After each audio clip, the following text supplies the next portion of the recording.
Hi hello అండి, welcome back to my channel పద్దు express. ఎలా ఉన్నారండి? అందరూ బాగున్నారా? ఈరోజు నాన్ వెజ్ ప్రియులకి ఇష్టమైన ఇంకొక వంటతో మీ ముందుకు వచ్చేసాను. అదేంటో చివరి వరకు స్కిప్ చేయకుండా చూడండి.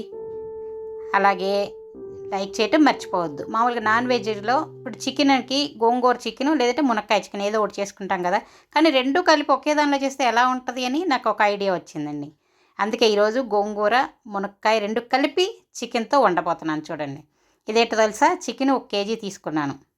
ఇవి మునక్కాయలు, అల్లం వెల్లుల్లి పేస్ట్, గసగసాలు,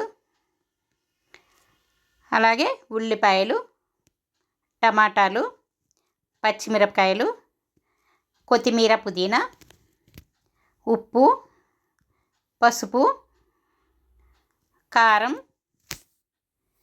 గరం మసాలా.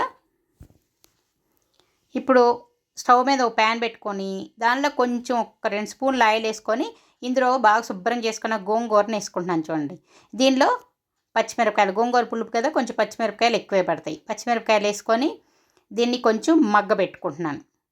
చూసారా, బాగా మగ్గబెట్టుకోవాలి. నీరంతా ఎగిరిపోయే వరకు. నీరంతా ఎగిరిన తర్వాత కలర్ కూడా మారిపోతుంది కదా గోంగూర. చూడండి, ఇలా కలర్ అంతా మారిపోయి చక్కగా మగ్గిపోయిన తర్వాత దీన్నే చల్లార్చుకొని పేస్ట్ చేసుకొని పక్కన పెట్టుకున్నాను. చూసారా, చక్కగా పేస్ట్ రెడీ అయిపోయింది. అలాగే ఇప్పుడు ఒక స్టవ్ మీద ఒక మందపాటి గిన్నె పెట్టుకొని, చూడండి నేను ఆయిల్ ఏమి వేయలేదు, నా ఏఎంసీలో చేస్తున్నాను. అడుగున అస్సలు ఆయిల్ ఒక్క చుక్క కూడా వేయలేదు. ఇప్పుడు అది వేడెక్కిన తర్వాత ఉల్లిపాయలు, పచ్చిమిరపకాయలు వేసాను. కొంచెం ఉప్పు వేసుకున్నాను అనమాట. ఉప్పుతో ఉల్లిపాయలు బాగా మగ్గుతాయి. మూత పెట్టి ఒక్క నిమిషం మగ్గిన తర్వాత చూడండి, అల్లం వెల్లుల్లి పేస్ట్ వేసుకొని పచ్చివాసన పోయే వరకు వేయించుకున్నాను. ఇప్పుడు శుభ్రంగా చేసి పెట్టుకున్న చికెన్ ముక్కల్ని ఇందులో వేసుకుంటున్నాను. చూడండి, ఇప్పుడు ముక్కలకు సరిపడా ఉప్పు, అలాగే పసుపు, కారం కూడా వేసుకొని దాన్ని బాగా ముక్కలకు పట్టేలాగా ఇలా ఫస్ట్ అంతా కూడా బాగా కలుపుకొని ఒక్క నిమిషం మగ్గించుకుంటే ఉప్పు కారం ముక్కలకి బాగా పడుతుంది అనమాట. చూడండి, ఉప్పు కారం అంతా బాగా కలిసేలాగా ముక్కలతో బాగా కలుపుకోవాలి.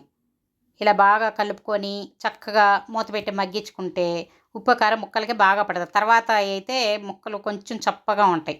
ఇలా ముందు ఉప్పు కారం పట్టిన తర్వాత మనం మిగతా ప్రాసెస్ చేసుకుంటే ముక్కలు చప్పగా లేకుండా టేస్ట్ బాగుంటాయి అన్నమాట. అది మగ్గేలోపు చూడండి, ఒక మిక్సీ జార్ తీసుకొని ఒక చిన్న ఉల్లిపాయ, అలాగే ఒక టమాటా, కొంచెం కొబ్బరి, అంటే కొంచెం గ్రేవీ కోసం, గ్రేవీ లేకుండా కొంచెం పొడి పొడిగా కావాలంటే మీరు కావాలంటే ఇవి వేసుకోకుండా కూడా చేయొచ్చు. దీనిలోనే కొంచెం గసగసాలు చాలా మంచిది కదా. చికెన్ చాలామంది వేడంటారు, ఇది చల్లదనం వస్తుంది, అలాగే జీర్ణక్రియకి కూడా బాగా ఉపయోగపడుతుంది. ఇవన్నీ కలిపి మిక్సీలో పేస్ట్ చేసేసుకున్నాను. ఇప్పుడు చూడండి, మగ్గుతుంది కదా చక్కగా చికెను. దానిలోకి ఇప్పుడు మనం మిక్సీలో పేస్ట్ చేసుకున్నాం కదా, ఈ పేస్ట్ని వేసేసుకుంటున్నాను. చూసారా, ఇది మనకి గ్రేవీ ఎంత కావాలో దాని ప్రకారం వేసుకోవాలి. ఇది మరీ గ్రేవీ ఎక్కువ కావాలనుకునే వాళ్ళు కొంచెం ఎక్కువ వేసుకోవచ్చు, లేదంటే ఇది కొంచెం తక్కువ కూడా వేసుకోవచ్చు అనమాట.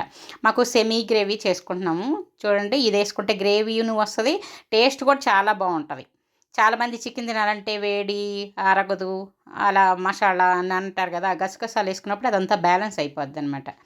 చూడండి, ఇప్పుడు కొంచెం ఉడికిన తర్వాత దీనిలో మునక్కాయ ముక్కలు వేసుకుంటున్నాను. ఇలా మునక్కాయ ముక్కలకు కూడా ఈ మసాలా అంతా పట్టాలి కదా, అందుకని బాగా కలుపుకొని చక్కగా మూత పెట్టి కొద్దిసేపు మగ్గించుకుంటే ఇందులో ఉండే మసాలా అంతా కూడా మునక్కాయ ముక్కలకు కూడా పట్టి మునక్కాయ ముక్కలు కూడా చాలా టేస్ట్గా ఉంటాయి. మునక్కాయలు హెల్త్కి చాలా మంచిదండి. ఇందులో విటమిన్ ఏ, సి, కాల్షియము, మాంసకృతులు అన్నీ చాలా బాగుంటాయి. ఫైబరు చాలా ఎక్కువ ఉంటుంది, ఆరోగ్యానికి చాలా మంచిది. చూడండి, కొంచెం వాటర్ కూడా పోసేసుకుంటున్నాను. పోసుకొని బాగా కలుపుకొని దీన్ని మూత పెట్టి మగ్గించుకున్నామంటే కొద్దిసేపటికి ఆ మునక్కాయ ముక్కలు కూడా ఉప్పు కారం మసాలా అంతా బాగా పీల్చేసుకుంటాయి. చూడండి, ఇప్పుడు గోంగూర పేస్ట్ వేస్తున్నాను. చూసారా, మునక్కాయ ముక్క కొంచెం అంటే పూర్తి ఉడకక్కర్లేదు, 50% ఉడికిపోతే సరిపోతుంది అనమాట. ఇప్పుడు గోంగూర వేసుకొని బాగా కలుపుకోవాలి. గోంగూర కూడా హెల్త్కి చాలా మంచిదండి. ఇందులో ఐరన్, చక్క ఫైబరు చాలా చాలా మంచిది. మన ఆంధ్ర వాళ్ళకి గోంగూర అంటే చాలా ఇష్టం కదా. చూసారా, అన్నీ ఒకే కూరలో ఎన్ని రకాల పోషకాలు ఉన్నాయో. గోంగూర ఉంది, మునక్కాయ ఉంది, చికెన్లో ప్రోటీన్ ఉంటుంది, అన్ని రకాలు ఒకే కూరలో వచ్చేస్తాయి. ఒక్క కూర ఉంటే చాలు, అన్నంతో ఇది ఒక్క కూర తిన్నామంటే మనకు కంప్లీట్ ఫుడ్ అయిపోతుంది. చూడండి, ఇప్పుడు మనకు సరిపడా నీళ్లు పోసుకొని మళ్ళీ కాసేపు మూత పెట్టి కొద్దిసేపు మగ్గించుకోవాలి. కొంచెం ఆల్మోస్ట్ ఉడికిపోయింది. చివరిలో కొంచెం గరం మసాలా వేసుకుంటున్నాను. చూసారా, గరం మసాలా వేసుకొని బాగా కలుపుకొని దాంతో కొంచెం కొత్తిమీర పుదీనా కూడా వేసుకుంటే మంచి ఫ్లేవరు చాలా బాగుంటుంది. చూసారా, కొత్తిమీర పుదీనా కూడా వేసుకొని బాగా కలుపుకొని చక్కగా ఇంకొంచెం సేపు ఉడికితే సరిపోతుంది. ఆల్మోస్ట్ దగ్గరికి వచ్చేసింది చూడండి. మాది సెమీ గ్రేవీ చేసుకున్నాం, కొంచెం మరీ లిక్విడ్గా కాకుండా మరీ గట్టిగా కాకుండా. ఇది ఎలాగో అయిపోయిన తర్వాత చల్లారే కొద్దీ అది ఇంకా గట్టిపడిపోతుంది.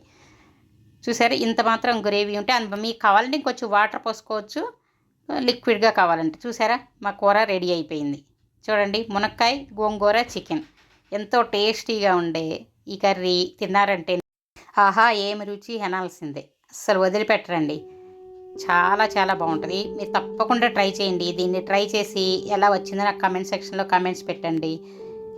ఇంకా మీకు ఈ వీడియో నచ్చినట్లయితే వెంటనే లైక్ చేయండి, మీ ఫ్రెండ్స్కి బంధువులకి షేర్ చేయండి. ఇంకా సబ్స్క్రైబ్ చేసుకునే వాళ్ళు ఉంటే త్వరగా సబ్స్క్రైబ్ చేసుకోండి. ఇలాంటి వీడియోలు ఇంకా చూడగలుగుతారు. మళ్ళీ ఇంకో వీడియోతో మీ ముందుకు వచ్చే వరకు సెలవు. Bye bye.